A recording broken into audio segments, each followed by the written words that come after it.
خب میدونید توی انیمه های مختلف قدرت های خفن زیادی وجود داره، مثل نینجوتسوهای مختلف، تکنیک های نفرین شده مختلف یا حتی جادوهای مختلف. ولی اگه میتونستی به طریق یه دونه از این قدرت ها رو داشته باشی، کدومو انتخاب میکردی؟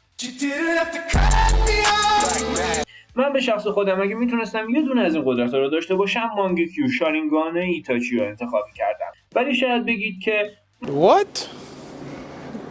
محمد میدونم که قدرت خفنیه، ولی قدرت های خفن تر از اینم هست که میتونی انتخابشون کنی.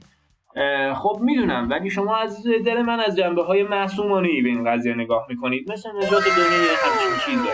ولی خب بیاید از دید یه جوان ایرانی و عقده‌ای به این قضیه نگاه کنیم. خب فرض کنیم یه روز برگشتی خونتون و 13 جفت کفش اضافه توی جا کفشی خونتون پیدا کردی.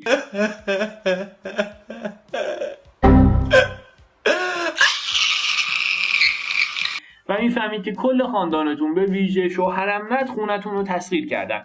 وارد جمع میشی، سلام و احوال پرسی‌های همیشگی و میخوای یه چایی برداری که این شرایط آشوب رو بشوره و ببره که یهو شوهرم ند با این سوال $1,000,000 بحث رو شروع میکنه.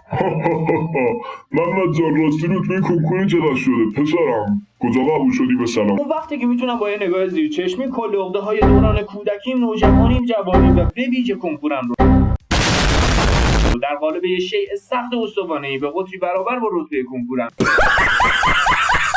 بهش تبدیل کنم. خب سناریوهای مختلفی توی ذهنم بود برای این قدرت که هر کدومش چند سالی حبس داشت. ولی شما بهم بگید اگه میتونستید یه قدرت انیمه‌ای داشته باشید، کدومو انتخاب میکردید و برای چه چیزی ازش استفاده میکردید؟